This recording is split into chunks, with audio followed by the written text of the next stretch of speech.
will be reviewing Shah's Sunset Season 6 episode. So this episode, we start out with my girl Golnesa, aka Gigi. And she's on her forgiveness tour. You know, a tour, like an artist. You know how artists go around from city to city, begging for money, trying to entertain people. This is exactly what she's doing. She's doing whatever she can, whatever she's got to do to get back in with the group. Because, you know, she's on the outs. Again. Like, Gigi is always on the outs. And every time she apologizes, she claims I'm reformed, you know. But this time, not so much. They're not really buying into it. No, Reza's not really buying into it. He's like, you know, I have no interest in making up with Gigi. You know, something's wrong with her. It really is. Like, I like her a lot. Is it possible to like a crazy person? Is it possible just to like, you know, a schizophrenic? I really do like her. You know, I don't understand what her problem is, you know, but now she's supposed to be better, okay? So I'm gonna give her a benefit of the doubt. So she's going around, she met with Asa, you know, she told Asa, you look so nice and thin. Even though Asa's pregnant, this is before she knew she was pregnant. You look so thin. That's what I'm saying. You know, I hope she's, you know, really sorry. But, you know, she has bullshit tendencies. You know, little things like telling Asa how nice and thin she looks when the girl's, you know, fatter than ever. She's pregnant. You know, it just makes me a little leery, but I'm glad she's making the rounds. I'm glad she's doing it. You know, she went to Asa and then she went to Adam. I really, really like Adam. I mean, Reza better not muck this up. I mean, he has got a good one. You know, and you know, I hope he doesn't mess it up. You know, going around saying things like, you know, your mom was a hoe. No, your dad was a hoe. Your grandmother was a hoe. It's a hoe, being a hoe's in your legacy. That kind of worries me a little bit. You know, just a little bit, Reza. You better not mess this up. Reza's the best thing that ever happened to you. But we're talking about Gigi, so let me get back to Gigi. She apologized to Adam. You remember last year she charged Adam and charged towards Reza, scratched Adam. It was a big farce. Said that Reza had a sex tape. I mean, she was just acting crazy. She apologized to Adam. Adam is going to accept your apology because Adam's one of the sweetest person on the show. All little Adam worries about is having a baby and having a good life with Reza. So that was good for her. Because, you know, Adam just doesn't hold grudges. He's the best person on the show as far as, you know, sweetness goes. So that's what she did the first half of the episode. She was on the apology tour. Then you had MJ and Tommy. Tommy wasn't on the suite. I really, really like Tommy. You know, he's loud, abrasive, and, you know,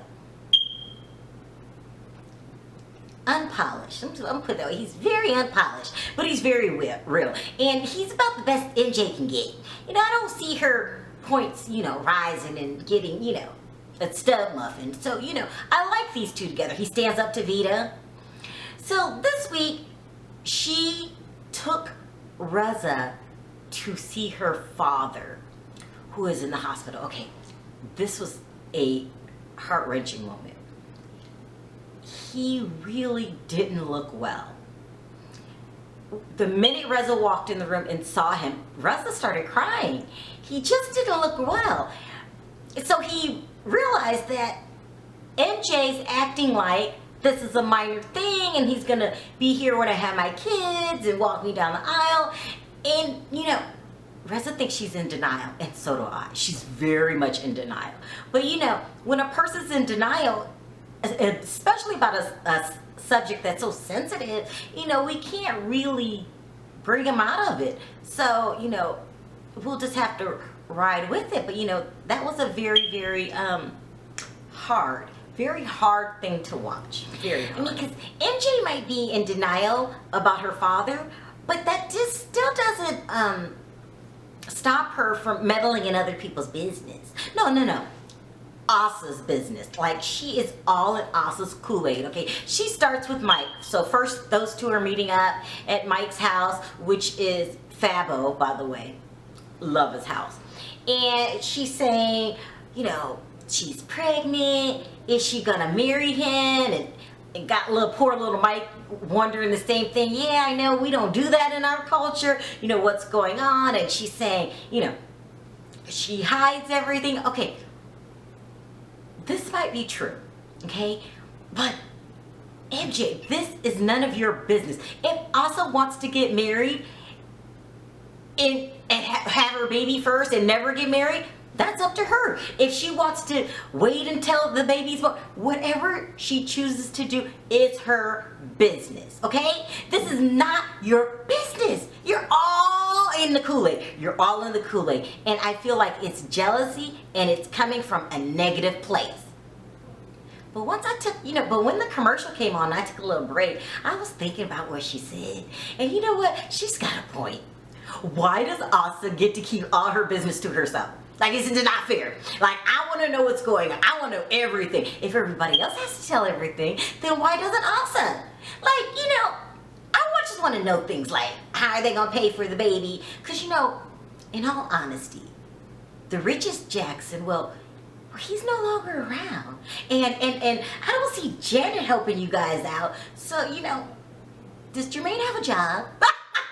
I'm wondering. You know, I'm not wondering in the way MJ's wondering. I'm just wondering the way an audience member would wonder. You know, like, how you gonna pay for this baby? Why is he never on? Are they okay with this? You know, what does the Jackson family have to say about it? You know, the Jackson family, they got a lot to say. They're forever fighting. I'm sure they're fighting right now about something we don't know about. I want to know. It's not fair. We've got to lean on the producers to get Asa to open up. Because it's not fair. It's not fair. Like, why aren't you married? Does he not want to get married? Where your ring at?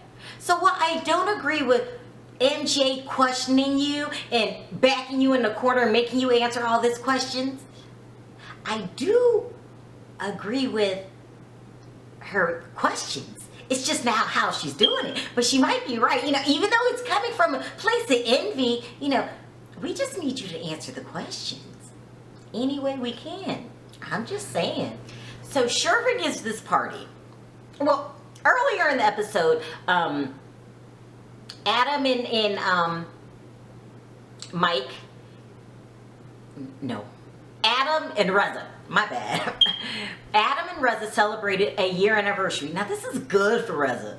You know, you guys remember how he acted last year. He stood Adam up at the wedding. He called the wedding off, said he wasn't ready. You know, he was just acting terrible. So it's really, really great that they made it a whole year. Reza better not mess this up, you know, because, you know, he has a terrible past. Hopefully we'll leave it in the past. But Sherwin throws this party on the second half of the episode. And he rents this place in Malibu, which is beautiful, and he invites all of his friends over. And when I say all, I mean all. AKA including Gigi's crazy ass. Because, you know, she's still crazy, but she's trying to pretend like she's not so she can get back in the group. You know, but, you know, she's still crazy. You know, I'm just saying. So we're all at Sherwin's party, and of course it's nice. Sherwin is a classy guy. Sherwin's a little too quiet for my taste. You know, he's a little too quiet, a little too rich, a little too cute. You know, he's got the too much going on. You know, somebody that gets tens in every aspect of their life, I'm kind of suspect about. You know, like, if he was cute but poor, I might roll with him, or cute but, you know, on drugs, something. But he's absolutely coming off as perfect. Girlfriend's 10. You know, maybe he should date a fat, ugly girl or something. But I get a little uncomfortable with somebody who has 10s in every category of his life. This is Sherwin. 10. You know, so he throws a 10 party because, you know, his life is all about 10s. And everybody came, and Gigi was very, very nervous because this was a face-to-face with her and Reza. And she should be. You know, Reza is funny as hell and could be wishy-washy at times, but he's ultimately a very good friend to have around. And so she really wanted this relationship to mend itself and get back to the way that they were. And she was nervous about it because she said she hadn't talked to anybody for 6 months. Maybe you shouldn't go around trying to beat up your good friends and then, you wouldn't have these problems. But I'm just saying.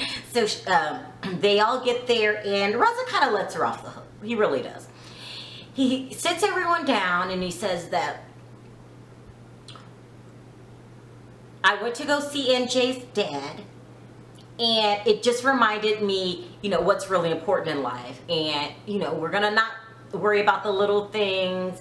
And, let's just all be friends. This is letting Gigi off the hook. But she took it a step further. She apologized again. And then she gave him some creepy gift. She bought some little voodoo doll. I don't know what kind of doll it was. For all of her friends in the group.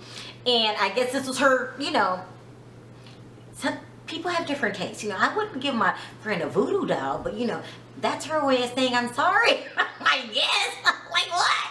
But okay, they all accepted it and they all made amends. This is what I like about this group. They fall out, they come back together. They fall out, they come back together. And so this is why I like, because you can't just be arguing all the time. So I really like them as a group. They all came together at the end of the episode, but there's a fight every episode. I guarantee you, this is a temporary apology. Truths, because somebody's going to do something to make someone else mad. And I'm going to go out there on a limb and say, maybe it's going to be MJ. Her jealousy is getting out of hand. She's really not happy for Asa. Even though she has a point, like, we want to know everything, she also wants to be pregnant too, and she wants to play the Me Too game. So, she'll probably be the next one to blow up. But now that they're all having meetings of the mind, I'm happy with it. I still love the show. It gives me ups, it gives me down, it gives me realness. I love it. So I'll be back next week when someone else pops off. Most likely, MJ. Thanks for watching. Talk to you next time. Bye.